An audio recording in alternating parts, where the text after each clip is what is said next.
2 நாளாகமத்தின் புஸ்தகத்தில் 20ஆம் அதிகாரம் 17வது வசனம். இந்த யுத்தத்தை பண்ணுகிறவர்கள் நீங்கள் அல்ல, யூதா மனுஷரே, எருசலேம் ஜனங்களே, நீங்கள் தரித்து நின்று கர்த்தர் உங்களுக்கு செய்யும் ரட்சிப்பை பாருங்கள். பயப்படாமலும் கலங்காமலும் இருங்கள்.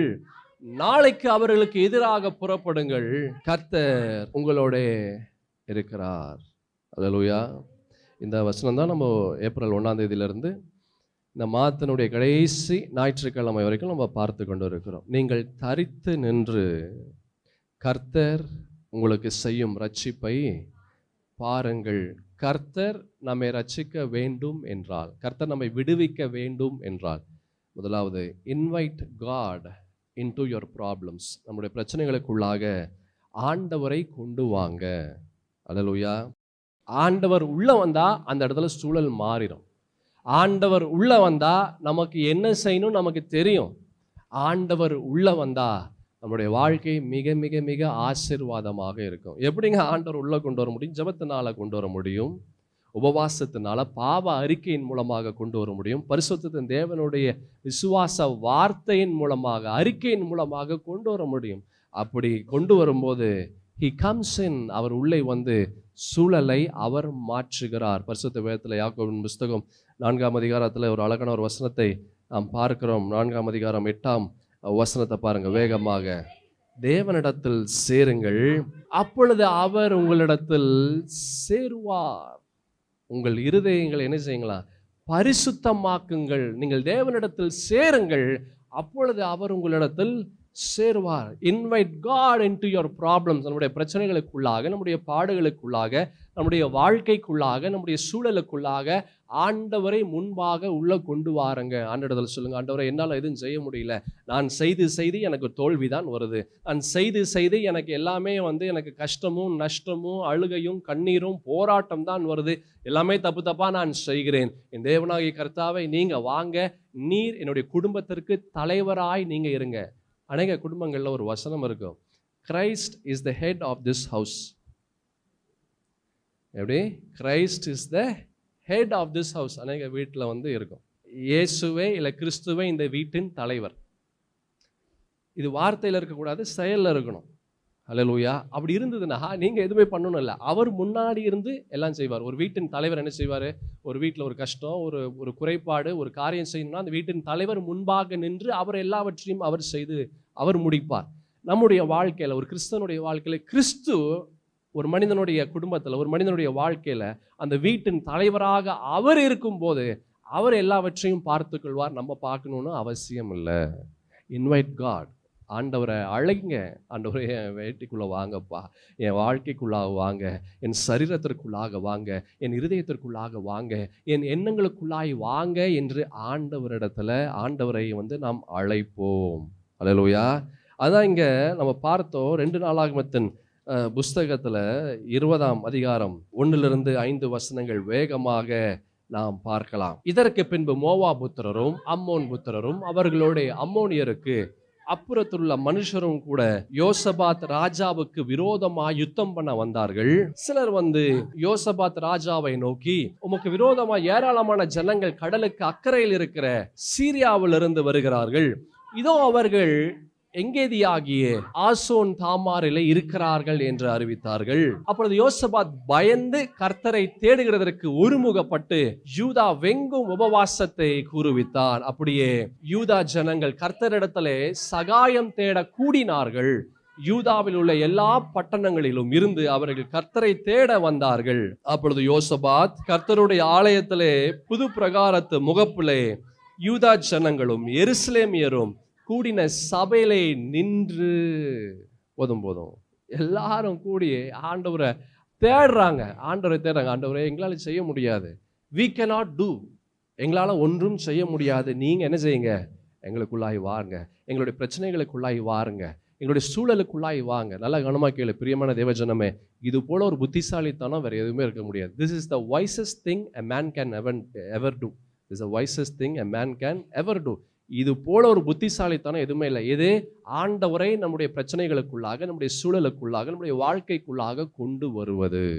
சங்கீதத்தின் புஸ்தகம் 73ஆம் சங்கீதம் 28ஆம் வசனத்தை பாருங்க. பரிசுத்த வேதத்தில் அழகான ஒரு வார்த்தை இருக்கிறது.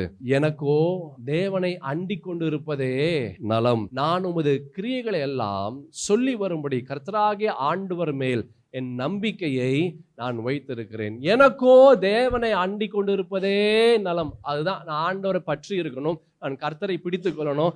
அவரை பிடிக்கலன்னா பிரச்சனைகள் என்ன பிடிச்சிடும். ஆண்டவரை பிடிக்கல அப்படின்னா, ஆண்டவரை பிடித்து கொள்ளவில்லை என்றால் சூழல், நான் விரும்பத்தகாத சூழல் என்னை பிடிச்சு கொள்ளிடும், போராட்டங்கள் என்னை பிடித்து கொள்ளும், பலவிதமான பாடுகள் வேதனைகள் என்னை பிடித்து கொள்ளும். ஐயோ, என்னால் அது தாங்க முடியாது, என்னால் ஒன்றும் செய்ய முடியாது. அதனால நான் ஆண்டவரை நான் பற்றி கொள்ளுவேன். ஆண்டவர் என்ன செய்வேன்? நான் நான் பற்றி கொள்ளுவேன். அதுதான் புத்திசாலிதானம். Hallelujah. Inviting God into your problems. நம்முடைய பிரச்சனைகளுக்குள்ளாக, பாடுகளுக்குள்ளாக ஆண்டவரை கொண்டு வருவது மிக மிக புத்திசாலித்தனம், மிக புத்திசாலித்தனம். எபிரேயர்ல கூட ஒரு வசனம் இருக்கு, 10ஆம் அதிகாரத்தில் 22ஆம் வசனத்தில் பார்க்கும்போது, துர்மனசாட்சி நீங்க தெளிக்கப்பட்ட இருதயம் உள்ளவர்களாயும் சுத்த ஜலத்தால் கழுவப்பட்ட சரீரம் உள்ளவர்களாயும் உண்மையுள்ள இருதயத்தோடும் விசுவாசத்தின் பூரண நிச்சயத்தோடும் சேர கடவும். ஆண்டவரிடத்துல எப்படி சேரணும்னு சொல்லி பரிசுத்த வேதம் சொல்லுகிறது. துர்மனசாட்சி நீங்க தெளிக்கப்பட்ட இருதயம் உள்ளவர்களாயும் சுத்த ஜலத்தால் கழுவப்பட்ட சரீரம் உள்ளவர்களாயும் உண்மையுள்ள இருதயத்தோடும் விசுவாசத்தின் பூரண நிச்சயத்தோடும் சேர கடவும். கர்த்தரிடத்துல ஆண்டவரை அழைக்கும் போது இப்படிப்பட்ட ஒரு இருதயத்தோடு, இப்படிப்பட்ட ஒரு சுவாபத்தோடு இருந்தா அந்த இடத்துல சூழல் வித்தியாசப்படும். பாவத்தோடு, பலவிதமான கர்த்தர் வெறுக்கக்கூடிய காரியத்தோடு கர்த்தரை அழைக்கும் போது கர்த்தர் உள்ள வர மாட்டார். அல்லேலூயா. பாவத்தோடு, பலவிதமான பொல்லாத கர்த்தர் வெறுக்கக்கூடிய காரியத்தோடு ஆண்டவரை அழைக்கும் போது அந்த இடத்துல ஆண்டவர் வரமாட்டார், பிசாசு தான் உள்ள கடந்து வரும்.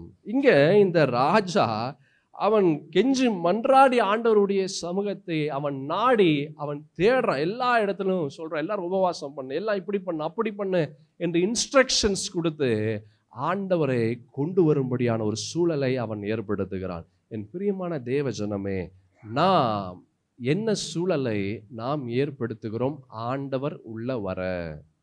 அல்லேலூயா. என்ன சூழலை ஏற்படுத்துகிறோம் ஆண்டவர் உள்ள வர? அதை நம்ம பார்த்தோம். கிறிஸ்துவே இந்த வீட்டின் தலைவர் என்று வார்த்தையினால் அல்ல, நம்முடைய செயல்னால இருக்கணும். செயல்னால ஆண்டவர் தான் நம்முடைய வாழ்க்கையின் தலைவராக, இல்லத்தின் தலைவராக, நம்முடைய சரீரத்தின் தலைவராக ஆண்டவர் தான் என்று செயல்ல காண்பிக்கக்கூடியவர்களாக இருந்தா அந்த இடத்துல ஆண்டவர் அவர் கடந்து வருகிறார். 2 நாளாகமத்தின் புஸ்தகம் 15ஆம் அதிகாரம் 2ஆம் வசனத்தை நாம் பார்க்கலாம். அவன் வெளியே ஆசாவுக்கு எதிர்கொண்டு போய் அவனை நோக்கி, ஆசாவே, யூதா பென்யமீன் கோத்திரங்களின் சகல மனுஷரே கேளுங்கள், நீங்கள் கர்த்தரோடு இருந்தால், எப்படி நீங்கள் கர்த்தரோடு இருந்தால் அவர் உங்களோடு இருப்பார். நீங்கள் அவரை தேடினால் உங்களுக்கு வெளிப்படுவார். அவரை விட்டீர்களா ஆகில் அவர் உங்களை விட்டு விடுவார். அல்லேலூயா. நீங்கள் கர்த்தரோடு இருந்தா அவர் உங்களோடு இருப்பார். எப்படி கர்த்தரோடு இருக்க முடியும்? அதான் நான் சொன்னேன், கர்த்தர் எதிர்பார்க்கிறவர்களா இருந்தா கர்த்தர் வாசம் செய்வார். கர்த்தர் வெறுக்கக்கூடிய காரியங்கள் ஏதாவது இருந்தா அவர் வாசம் செய்ய மாட்டார். என் பிரியமான தேவஜனமே, invite God into your problems. நம்முடைய பிரச்சனைகளுக்குள்ளாக, போராட்டங்களுக்குள்ளாக ஆண்டவரை உள்ள கொண்டு வாருங்க. அது உள்ள கொண்டு வர அளவிற்கு தகுதி உள்ளவர்களாய் முதலாவது நம்ம மாற்றணும். மாற்றி விட்டு நம்மளை மாற்றி ஆண்டவரை உள்ள கொண்டு வரும்போது அந்த இடத்துல சூழலை கர்த்தர் மாற்றுகிறார். நம்மளுடைய நிலை ரொம்ப ஆசீர்வாதமான நிலையாய் மாறும். ஆமென். சங்கீதத்தின் புஸ்தகத்தில் அழகான ஒரு சங்கீதம் இருக்கு. 46ஆம் சங்கீதத்தில் 1ஆம் வசனத்தை பாருங்களேன். சங்கீதம் 46:1. தேவன் நமக்கு அடைக்கலமும் பலனும் ஆபத்து காலத்தில் அனுகூலமான துணையுமானவர். இன்னொரு இது இப்படி வச்சு ஒரு பாட்டே இருக்கு. அல்லேலூயா. இப்படி வச்சு ஒரு பாட்டு இருக்கு. தேவன் நமக்கு அடைக்கலம், பலன், ஆபத்து காலத்தில் அனுகூலமான துணையுமானார். Invite God. அவர் வந்தா பலனாக அவர் கடந்து வருவார். அவர் வந்தா துணையாக கடந்து வருவார். அவர் வந்தா அரணாக, கோட்டையாக கடந்து வருவார். அப்புறம் என்ன நம்மளுக்கு பயம்? அப்புறம் என்ன நம்மளுக்கு கவலை இருக்கு? அல்லேலூயா. He will see everything. அவர் எல்லாவற்றையும் பார்த்து கொள்வார். எத்தனை பேர் நம்பி விசுவாசிக்கிறீங்க? என் தேவனாகிய கர்த்தர் எல்லாவற்றையும் பார்த்து கொள்வார். என்னால் பார்க்க முடியல, நான் பார்த்து எனக்கு தோல்வி தான் வந்தது, நான் பார்த்து எனக்கு நஷ்டம் தான் வந்தது, நான் பார்த்து எனக்கு கவலைகளும் குழப்பங்கள் தான் வந்தது, அதுதான் மிச்சம், வேற எதுவுமே இல்லை. அல்லேலூயா. ஆனால் ஆண்டவர் பார்க்கும்போது அந்த இடத்துல வெற்றி வருது. ஆண்டவர் பார்க்கும்போது அந்த இடத்துல சமாதானம் கடந்து வருகிறது. ஆண்டவர் பார்க்கும்போது அந்த இடத்துல ஒரு மன நிறைவு கடந்து வருகிறது. நாம் பார்ப்பதற்கும் ஆண்டவர் பார்ப்பதற்கும், நாம் நம்முடைய வாழ்க்கையை குடும்பத்தை நடத்துவதற்கும் ஆண்டவர் நம்முடைய குடும்பத்தை நடத்துவதற்கும் நிறைய வித்தியாசம் இருக்கு. அல்லேலூயா. நாகும் தீர்க்கதரிசன புஸ்தகத்துல 1ஆம் அதிகாரம் 7ஆம் வசனத்தை பாருங்களேன். பரிசுத்த வேதத்துல ஒரு அழகான ஒரு வார்த்தை இருக்கிறது. கர்த்தர் நல்லவர், இக்கட்டு நாளிலே அரணான கோட்டை தம்மை நம்புகிறவர்களை எப்படி இருக்கிறாரு? அறிந்திருக்கிறார். கர்த்தர் நல்லவருங்க. God is good all the time. கர்த்தர் எல்லா நேரத்திலையும் எப்படி இருக்கிறாரு? அவர் நல்லவராகவே இருக்கிறார். அவர் மாறுகிறது அல்ல. மனிதர்கள் மாறிக்கொண்டே இருப்பாங்க. ஆனால் ஆண்டவர் என்ன செய்ய மாட்டாரு? அவர் மாறவே மாட்டார். அவர் மாறுகிற தேவன் அல்ல. அந்த வசனம் ரொம்ப அழகா இருக்கு. கர்த்தர் நல்லவர், இக்கட்டு நாளிலே அரணான கோட்டை. இக்கட்டு நாள்ன்றது கஷ்டமான நேரத்தில் பிரச்சனைகள், பாடுகள் நம்மளை அணுகக்கூடிய ஒரு நிலை, நம்மளை பீறி போடுகிற ஒரு நிலை, பலவிதமான போராட்டங்கள் வரக்கூடிய ஒரு நிலை, அதான் இக்கட்டு நாள். அந்த நாளில் எப்படி இருக்கிறாரா? அவர் கோட்டையாக இருக்கிறார். அதுவும் சாதாரண கோட்டை அல்ல, அரணான கோட்டை. நம்மளை சுற்றி பாதுகாக்கிறார். எந்த பிரச்சனையும் நம்மளை அணுகாதபடி, எந்த வியாதியோ, எந்த வேதனை, எந்த கவலையோ, எந்த போராட்டமோ நம்மளை அணுகாதபடி கோட்டையாக, அதுவும் அரணான கோட்டையாக நம்மை சுற்றி இருக்கிறார். தம்மை நம்புகிறவர்கள் என்ன செய்கிறாரு? அவர் அறிந்திருக்கிறார். Invite God. கர்த்தரை அழைங்க. அவர் உள்ள வரணும்னா அதற்கேற்ற காரியம் கர்த்தர் எதிர்பார்க்கிறார். அல்லேலூயா. சங்கீதம் 9:9 கூட ஒரு அழகான ஒரு வார்த்தை இருக்கிறது. சிறுமைப்பட்டவனுக்கு கர்த்தர் எப்படி இருக்கிறாரு? அடைக்கலமானவர். நெருக்கப்படுகிற காலத்தில் அவரே தஞ்சமானவர். கர்த்தர் உள்ள வந்தா ஒரு சமாதானம் உள்ள வந்துடும். கர்த்தர் உள்ள வந்தா you will know what to do. நம்ம என்ன செய்யணுன்றது நமக்கு தெரியும். ஆண்டவர் உள்ள வந்தா, கர்த்தர் உள்ள வந்தா நமக்குள்ளாக ஒரு விசுவாசம் வரும், ஒரு நம்பிக்கை கடந்து வரும், ஒரு சந்தோஷம் நமக்குள்ளாக கடந்து வரும். You will know what to two.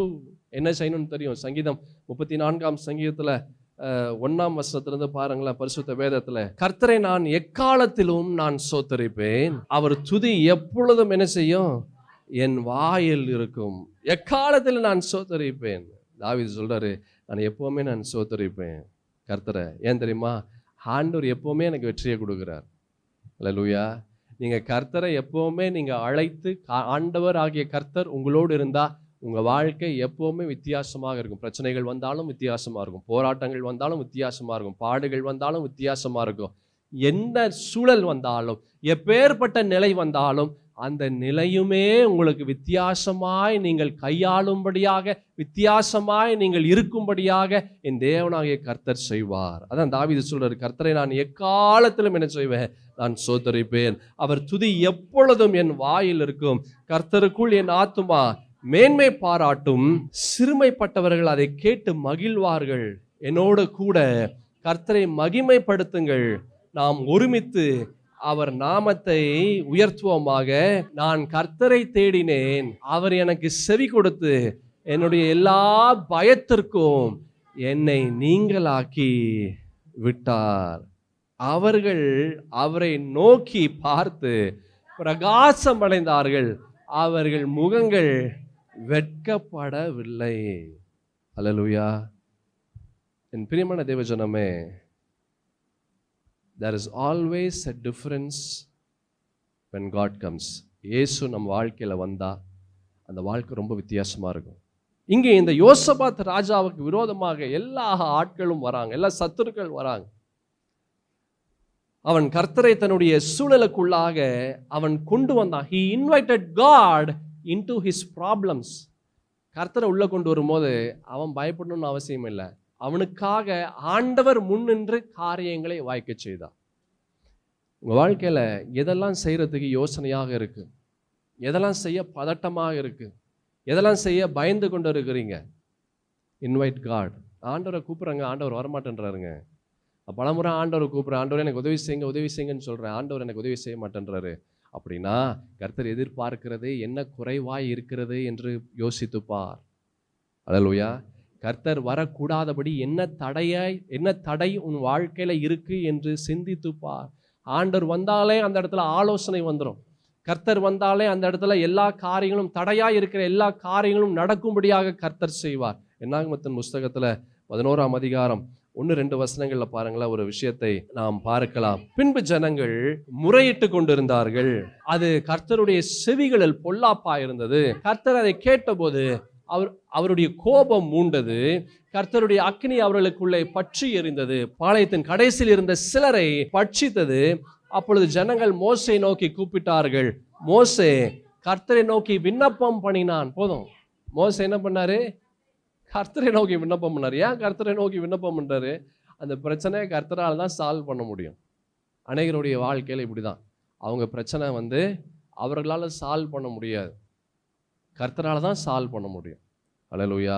என் பிரியமான தேவஜனமே, உன் பிரச்சனை எது சால்வ் பண்ணாமல் இருக்கிற, என்ன பிரச்சனை உன்னால் சால்வ் பண்ண முடியல யோசித்து பார். எது உன்னால் சால்வ் பண்ண முடியல, ஐயோ எனக்கு இது ரொம்ப அதிகமாக இருக்கு, it is beyond my capacity, மிஞ்சின பாரமா இருக்கு, ஆண்டவரை கொண்டு வா உள்ள. எது மிஞ்சின பாரமா இருக்கிறதோ அது இல்லாமையே போயிடும். அப்படிப்பட்ட ஒரு பிரச்சனை இருந்ததாவே நீ யோசித்து கூட பார்க்க முடியாது. நீ அது இப்படிப்பட்ட ஒரு விஷயம் நடந்ததா அப்படின்னு நீயே ஆச்சரியப்படுவ. அதுதான் ஆண்டவர். ஆமென். இங்க பெரிய ஒரு பிரச்சனை நடந்து கொண்டு இருக்கிறது. அப்போ மோசேயின் இடத்துல வரும்போது மோசே என்ன செஞ்சார்? அவர் கர்த்தரை நோக்கி அவர் விண்ணப்பம் பண்ணினார், கர்த்தரை உள்ள கொண்டு வந்தார். 11ஆம் வசனத்திலிருந்து 15ஆம் வசனம் முடிய பாருங்களேன். அப்பொழுது மோசே கர்த்தரை நோக்கி, நீர் இந்த ஜனங்கள் எல்லாருடைய பாரத்தையும் என் மேல் சுமத்தினதினால் உமது அடியானுக்கு உபத்திரவம் வர பண்ணினது என்ன? உம்முடைய கண்களில் எனக்கு கிருபை கிடையாதே போனது என்ன? இவருடைய பிதாக்களுக்கு நான் ஆணையிட்டு கொடுத்த தேசத்திற்கு நீ இவர்களை முளையுண்கிற பாலகனை தகப்பன் சுமந்து கொண்டு போவது போல உன் மார்பிலை அணைத்து கொண்டு போ என்று நீர் என்னோட சொல்லும்படி இந்த ஜனங்களை எல்லாம் கர்ப்பம் தரித்தேனோ, இவர்களை பெற்றது நானோ, இந்த ஜனங்கள் எல்லாருக்கும் கொடுக்கிறதற்கு எனக்கு இறைச்சி எங்க இருந்து வரும்? எனக்கு இறைச்சி கொடு என்று என்னை பார்த்து அழுகிறார்களே. இந்த ஜனங்கள் எல்லாரையும் நான் ஒருவனாய் தாங்க கூடாது, எனக்கு இது மிஞ்சின பாரமா இருக்கிறது. உம்முடைய கண்களில் எனக்கு கிருபை கிடைத்ததானால் இப்படி எனக்கு செய்யாமல் என் உபத்திரவத்தை நான் காணாதபடிக்கு இப்பொழுதே என்னை கொன்று போடும் என்று வேண்டிக் கொண்டான். ஆனால் முடியல, அவனால் சமாளிக்க முடியல. ஒரு மனிதனால அவன் பிரச்சனையை அவனே போனானா அவனால் சமாளிக்க முடியாது. அது எவ்வளோ பெரிய ஆளாக இருந்தாலும் சரி, அது யாராக இருந்தாலும் சரி. அல்லேலூயா. Moses was stressed. பல அழுத்தங்கள் இருந்தது. என்ன பண்ணணும்னு தெரியல, என்ன செய்யணும்னு தெரியல. அவர் சொல்லார், ஐயோ நான் செத்து போனால் நல்லா இருக்கும். அனைவருடைய வாழ்க்கையில் இப்படி தான் இருக்கு, நான் செத்து போனால் நல்லா இருக்கும். ஏன் பிரச்சனை அவ்வளோ பாரமான பிரச்சனைகள், நான் எவ்வளோ முயற்சி செய்கிறேன் இது சால்வ் பண்ணணும்னு, ஆனால் சால்வ் ஆக மாட்டேங்குது. பல விதத்தில் நான் பேசி பார்த்தேன், இது சரி பண்ணலான்னு சொல்லி சரியாக மாட்டேங்குது. என்னென்னமோ பண்ணுறேன், என்னால் முடிஞ்சது பண்ணுறேன், எனக்கு மிஞ்சினது பண்ணுறேன், என்னால் எல்லாமே நான் செய்கிறேன், எல்லாமே செய்கிறேன், ஆனால் எல்லாமே எனக்கு தோல்வி தான் வருது, எனக்கு வருத்தம் தான் வருது, கண்ணீர் தான் வருது. ஏன்டா வாழ்கிறேன், என் வாழ்க்கை ஏன் நான் வாழ்ந்து கொண்டு இருக்கிறேன், எங்கேயாச்சும் ஒன்று ஓடிடணும் இல்லை செத்துடணும், அப்படிப்பட்ட ஒரு நிலை. அல்லேலூயா. சகோதரா சகோதரி, I tell you, invite God into your problems. ஆண்டவரை உன் சூழலுக்குள்ளாய் கொண்டு வா. ஆண்டவரை கூப்பிட்றேன், ஆண்டவர் வரலையே, பல வருஷமா கூப்பிட்றேனே, ஆண்டவர் வரலையே. ஆண்டவர் வர மாதிரி நீ கூப்பிடு. அவர் எதிர்பார்க்கிறது இருந்தா அவர் வந்துருவார். அல்லேலூயா. அவர் எதிர்பார்க்கிறது அங்கே இல்லை, அதனால இன்னும் வராமல் இருக்கிறாரு. இங்கே மோசேக்கு ஒரு பெரிய ஒரு போராட்டம், ஒரு பெரிய ஒரு பாடு, ஒரு பெரிய பிரச்சனை. என்ன பண்ணணும்னு தெரியல, என்னென்னமோ பண்ணுறாரு, ஒன்றும் முடியல, அவரால் சரி செய்ய முடியல. ஆண்டவர் இடத்துல கெஞ்சு மன்றாடுறாரு. அப்போ ஆண்டவர் ஒரு விஷயத்தை சொல்றாரு பாருங்களா, 16-17 வசனங்கள் பாருங்க. அப்பொழுது கர்த்தர் மோசேயை நோக்கி, இஸ்ரவேல் ஜனங்களுக்கு மூப்பரும் தலைவருமானவர்கள் இன்னார் என்று நீ அறிந்திருக்கிறாயே, அந்த மூப்பரில் 70 பேரை கூட்டி அவர்களை ஆசாரிப்பு கூடாரத்தினிடத்தில் அங்கே உன்னோட கூட வந்து நிற்கும்படி செய். அப்பொழுது நான் இறங்கி வந்து அங்கே உன்னோடு பேசி நீ ஒருவன் மாத்திரம் ஜனங்களின் பாரத்தை சுமக்காமல் உன்னோடு கூட அவர்களும் அதை சுமப்பதற்காக உன்மேல் இருக்கிற ஆவியை அவர்கள் மேல் வைப்பேன். நீங்க பாருங்க, மோசே சொல்ல, ஐயோ என்னால பண்ண முடியல, ஐயோ என்னால செய்ய முடியல, ஐயோ என்னால இது எதுவுமே பண்ண முடியாது, என்ன பேசாம நான் செத்துடுறேன், என்ன சாவடிச்சிருக்கேன், என்ன கொன்று போடுங்கன்றார். அப்ப ஆண்டவர் சொல்றாரு, சரி நான் ஒன்று பண்றேன், நீ 70 பேரை நீ தெரிந்து கொண்டு அந்த 70 பேரை கொண்டு வா, உன்மேல் இருக்கிற ஆவிய நான் அவர்கள் மீது வைப்பேன். அவர்களுக்கு விசேஷித்த ஆவியை நான் கொடுக்கல, உனக்குள்ளாக இருக்கிற ஆவிய நான் அந்த 70 பேர் மேலேயும் கொடுக்குறேன். அப்படின்னா என்ன அர்த்தம்னா, இவனாலேயே எல்லாம் செய்ய முடியும், ஆனா இவனால பண்ண முடியாதுன்றான். என் பிரியமான தேவஜனமே, there is nothing too hard for you to handle if God is with you. உன்னால செய்ய முடியாத மிஞ்சின பாரம் எதுவுமே இல்லை, கர்த்தர் உன்னோடு இருந்தா. ஹல்லேலூயா. இந்த கஷ்டம், இந்த பாடு உன்னால தாங்க முடியாது என்று நம்மால் தாங்க முடியாத ஒரு பாரத்தை கர்த்தர் நமக்கு கொடுப்பதல்ல. பரிசுத்த வேதத்தில் ஒரு அழகான ஒரு வசனம் இருக்கு, மனுஷருக்கு நேரிடுகிற சோதனையே அல்லாமல் வேறே சோதனை உங்களுக்கு நேரிடவில்லை, தேவன் உண்மை உள்ளவராயிருக்கிறார். இதுதான் விஷயமே. உங்கள் திராணிக்கு மேலாக நீங்கள் சோதிக்கப்படுவதற்கு அவர் இடம் கொடுக்கவில்லை. உன் திராணிக்கு மேலாக நீ சோதனைக்குள்ளாக, வேதனைக்குள்ளாக, பாடுகளுக்குள்ளாக நீ போகக்கூடிய காரியத்தை கர்த்தர் அனுமதிக்க மாட்டார். இங்க இந்த மோசே, ஐயோ என்னால முடியல, இந்த ஜனங்களுடைய பாரங்கள், இந்த ஜனங்களுடைய காரியங்கள் எனக்கு ரொம்ப அதிகமா இருக்கு. ஆண்டவர் சொல்றாரு, 70 பேரை நீ கொண்டு வா, அந்த 70 பேர் விசாரிக்கட்டும், அந்த ஜனங்களெல்லாம் விசாரிக்கட்டும், நீ ஒருவனே செய்ய வேண்டாம், இந்த 70 பேரை கொண்டு வா, ஆனா உண்மையில இருக்கிற ஆவியை எடுத்து அந்த ஜனங்கள் மீது நான் வைப்பேன், அந்த 70 பேர் மேல நான் வைப்பேன். அப்படின்னா இவனாலேயே செய்ய முடியும், ஆனா இவனால பண்ண முடியாதுன்றான்.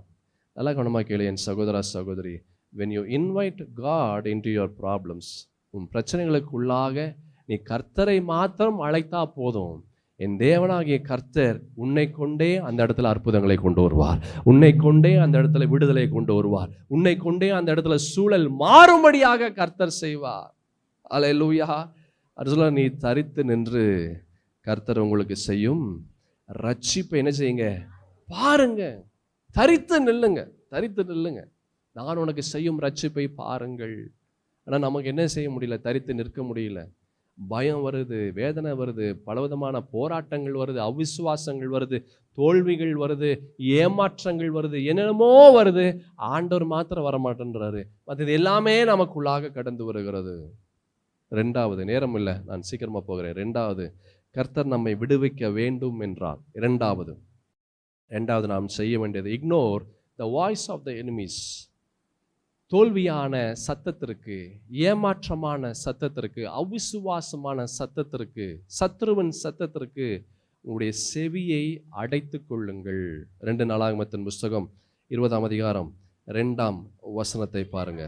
சிலர் யோசபாத்தை நோக்கி, உமக்கு விரோதமா ஏராளமான ஜனங்கள் கடலுக்கு அக்கறையில் இருக்கிற சீரியாவிலிருந்து வருகிறார்கள், இதோ அவர்கள் எங்கேதியாகிய ஆசாசோன் தாமாரில் இருக்கிறார்கள் என்று அறிவித்தார்கள். அல்லேலூயா. என்னென்னமோ சொல்றாங்க, என்னென்னமோ சொல்றாங்க.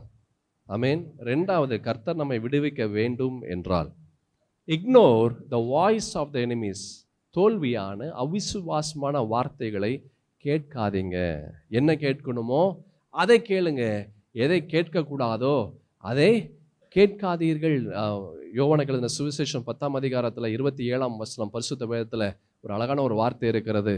வேகமாக நாம் பார்க்கலாம். யோவானுக்கு எழுதின சுவிசேஷம், என் ஆடுகள் என் சத்தத்திற்கு என்ன செய்யுது, செவி கொடுக்கிறது, நான் அவைகளை அறிந்திருக்கிறேன், அவைகள் எனக்கு பின் செல்லுகிறது. என் ஆடுகள் என் சத்தத்திற்கு செவி கொடுக்கிறது. கர்த்தருடைய சத்தத்தை கேட்கணும், அது போதும். அந்த சத்தத்தை கேட்டாலே போதும், வேற எந்த சத்தத்தையும் கேட்கணும்னு அவசியம் இல்லை. அந்த சத்தத்தை கேட்டாலே தைரியம் வரும். பரிசுத்தத்தின் தேவனுடைய சத்தத்தை கேட்டாலே நமக்குள்ளாக ஒரு நம்பிக்கை வரும். பரிசுத்தத்தின் தேவனுடைய சத்தத்தை கேட்டாலே நமக்குள்ளாக ஒரு பலன் வரும், ஒரு சமாதானம், ஒரு சந்தோஷம் வரும். எங்கங்க எனக்கு சத்தமே கேட்கலங்க அப்படின்னு நீங்க சொல்லலாம். இந்த வார்த்தை தான் கர்த்தருடைய சத்தம். அல்லேலூயா. இந்த பரிசுத்தத்தின் தேவனுடைய வார்த்தைகள் தான் தேவனுடைய சத்தம். இந்த வார்த்தைகளை நம்ம வாசிக்க வாசிக்க வாசிக்க, இந்த வார்த்தைகளை நாம் தியானம் செய்ய இந்த வார்த்தைகள் நம்மோடு இடைப்படுகிறது. இந்த வார்த்தை நம்மோடு பேசுகிறது. இந்த வார்த்தைகள் நம்மை பலப்படுத்துகிறது. இந்த வார்த்தைகள் நம்மளுக்கு அற்புதங்களையும் அடையாளங்களையும் கொண்டு வருகிறது. அல்லேலூயா. கேட்கிற காரியம் தவறாக இருந்தால் உங்களுடைய விசுவாசத்தை நீங்கள் இழப்பீர்கள். உங்களுடைய நம்பிக்கையை நீங்கள் தொலைப்பீர்கள். பயம் உள்ள வந்துடும். தான் பயம் உள்ள வந்துருச்சுன்னா எல்லாமே உங்களுடைய வாழ்க்கையில நன்மையான எல்லாவற்றையும் இழக்கக்கூடிய ஒரு நிலை கடந்து வரும். அல்லேலூயா. பேதுரு அவர் இயேசுவுக்கு ரொம்ப அன்பான ஒரு சீஷன். அந்த பேதுரு இயேசுவை பார்த்து அவர் சொல்றார், மத்தேயு எழுதின சுவிசேஷத்துல 16ஆம் அதிகாரம் 22, 23 வசனங்கள்ல இந்த பேதுரு அன்பான இந்த அன்பான சீஷன் அவர் சொல்றார், என்ன சொல்றாரு? அப்பொழுது பேதுரு ஆண்டவராகிய இயேசுவை அவர் தனியே அழைத்து கொண்டு போய், ஆண்டவரே இது உமக்கு நேரிடக்கூடாது, இது உமக்கு சம்பவிப்பதில்லை என்று அவரை கடிந்து கொள்ள தொடங்கினார். என்ன சம்பவிக்க கூடாது? அவர் சிலுவை மரணத்தை குறித்து அவர் சொல்றார், பாடுகளை குறித்து சொல்றார். எனக்கு இது மாதிரி ஆகும், என்னை கொண்டு போவாங்க, என்னை சிலுவையில் ஒப்பு கொடுப்பாங்க, நான் மரிக்க போகிறேன். இந்த காரியத்தெல்லாம் சீஷர்களிடத்துல ஆண்டவராகிய இயேசு கிறிஸ்து சொல்லும் போது, இந்த அன்பான சீஷனாய் இருக்கக்கூடிய இந்த பேதுரு இயேசுனிடத்துல அவர் சொல்றாரு, என்ன சொல்றாரு? அந்த வசனத்தை பாருங்க. பேதுரு சொல்றார், தனியே அழைத்து கொண்டு போய் சொல்றார், ஆண்டவரே இது உமக்கு நேரிடக்கூடாதே, இது உமக்கு சம்பவிப்பதில்லையே என்று அவரை கடிந்து கொள்ள தொடங்கினார். நல்லதுதான் சொன்னா, ஆனா அது நல்லதல்ல. அல்லேலூயா. நல்லதுதான், ஆனா அது நல்லது அல்ல. அல்லேலூயா. This is not what Jesus wants to hear. இது இயேசு இந்த வார்த்தைகளை கேட்கிறதுக்கு பிரியப்படலை. உடனே என்ன சொல்றாரு பாருங்க ஆண்டவராகிய இயேசு கிறிஸ்து. அவரோ திரும்பி பேதுருவை பார்த்து, எனக்கு பின்னாக போ சாத்தானே, நீ எனக்கு இடரலாய் இருக்கிறாய். வார்த்தை, நீ கேட்கக்கூடிய வார்த்தை ஆவிக்குரிய வாழ்க்கையில உனக்கு இடரலாய் இருக்கிறதா யோசித்துப்பார். உன் ஆவிக்குரிய வளர்ச்சிக்கு அது இடரலாய் இருக்கிறதா? நீ இயேசுவுக்கு நேராக, கிறிஸ்துவுக்கு நேராக, சிலுவைக்கு நேராக போகக்கூடிய அளவிற்கு அது உன்னை தடுக்குதா? அல்லேலூயா. சொல்றாரு, நீ தேவனுக்கு ஏற்றவைகளை சிந்தியாமல் மனுஷருக்கு ஏற்றவைகளை சிந்திக்கிறாய். அல்லேலூயா. ஆண்டவருக்கு அந்த வார்த்தையை கேட்கிறதுக்கு அவருக்கு இஷ்டம் இல்லை. ஏன்? அந்த வார்த்தைகள் அவருக்கு நன்மையான விஷயங்களை கொண்டு வராது, தீமையான விஷயங்களை கொண்டு வரும். Ignore the voice of your enemies. தோல்வியான, ஏமாற்றமான, அவிசுவாசமான வார்த்தைகளை கேட்காத.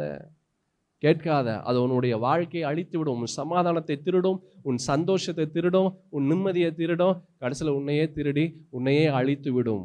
கலாத்தியர்கள் நிருபம் 1ஆம் அதிகாரம் 6, 7 வசனங்களை பாருங்களேன். அழகான ஒரு வார்த்தை. அப்போஸ்தலனாகிய பவுல் கலாத்தி சபைக்கு எழுதின ஒரு அழகான ஒரு வார்த்தை. உங்களை கிறிஸ்துவின் கிருபையினாலே அழைத்தவரை நீங்கள் இவ்வளவு சீக்கிரமாய் விட்டு வேறொரு சுவிசேஷத்திற்கு திரும்புகிறதை பற்றி நான் ஆச்சரியப்படுகிறேன். வேறொரு சுவிசேஷம் இல்லையே. சிலர் உங்களை கலகப்படுத்தி கிறிஸ்துவனுடைய சுவிசேஷத்தை புரட்ட மனதாய் இருக்கிறார்களே அல்லாமல் வேறல்ல. The Church of the Galatians, அதாவது கலாத்தி சபைக்கு அப்போஸ்தலனாகிய பவுல் அவர் சொல்றாரு, 6வது வசனத்துல பார்த்தோம், உங்களை கிறிஸ்துவின் கிருபையினாலே அழைத்தவரை நீங்க இவ்வளவு சீக்கிரமாய் விட்டுட்டு வேற சுவிசேஷத்திற்கு திரும்புகிறதை பற்றி நான் ஆச்சரியப்படுகிறேன். அப்படின்னா நீ என்னென்னமோ வார்த்தைகள் எல்லாம் நீ கேட்கிறியே, தேவ வார்த்தை நீ கேட்ட நீ இப்போ என்னென்னமோ வார்த்தைகளை கேட்கிறியே, தேவனிடத்துல சென்ற நீ இப்போ நீ வேற எங்கேயோ வேற வார்த்தைகள் உன்னை அழைத்து செல்லுகிறதே. அல்லேலூயா. ஆமென். கர்த்தர் நம்மை விடுவிக்க வேண்டும் என்றால் கேட்கிற வார்த்தைகள் கரெக்டாக இருக்கணும். அல்லேலூயா. ஆமென். நீதிமொழிகளின் புஸ்தகம் 17ஆம் அதிகாரம் 4ஆம் வசனத்தை பாருங்களேன். பரிசுத்த வேதத்துல, துஷ்டன் அக்கிரம உதடுகள் சொல்லுவதை உற்று கேட்கிறான், பொய்யன் கேடுள்ள நாவுக்கு செவி கொடுக்கிறான். துஷ்டன் அக்கிரம உதடுகள் சொல்லுவதை உற்று கேட்கிறான். கர்த்தருடைய காரியத்தை அல்லாம வேற காரியத்தை நீ கேட்காத. நான் அநேகருக்கு இந்த ஊர் கதை, உலகத்து கதை, அந்த கதை, இந்த கதை, இது கேட்கறதுக்கு அவ்வளவு இஷ்டம். என் சகோதர சகோதரி, ஆவிக்குரிய வாழ்க்கை ரொம்ப ரொம்ப மோசமான நிலைக்குள்ளாக மாறிவிடும். அல்லேலூயா. ஒரு ஆவிக்குரிய ஒரு கிறிஸ்தவன் எந்த வார்த்தையும் கேட்க மாட்டான், தேவையில்லாத வார்த்தைகள். உங்களுக்கு தெரியுமா, யூடியூப்ல பார்த்தீங்களா, இந்த போதகருக்கு இப்படி ஆயிடுச்சு பார்த்தீங்களா, அவர் இன்னும் இது ஆகலை, அதால தேவையில்லாத நமக்கும் அதுக்கும் சம்மந்தமே கிடையாது. நம்ம எப்படி இருக்கிறோன்றதான் பார்க்கணும். நம்ம இன்னும் கர்த்தருடைய காரியத்தில் இன்னும் வளர்றோமா, இன்னும் ஆவிக்குரிய ரீதியில் ஆவியின் வரங்களை என்ன நம்ம பெற்றிருக்கிறோம், ஆவியின் கனி என்ன இருக்கு,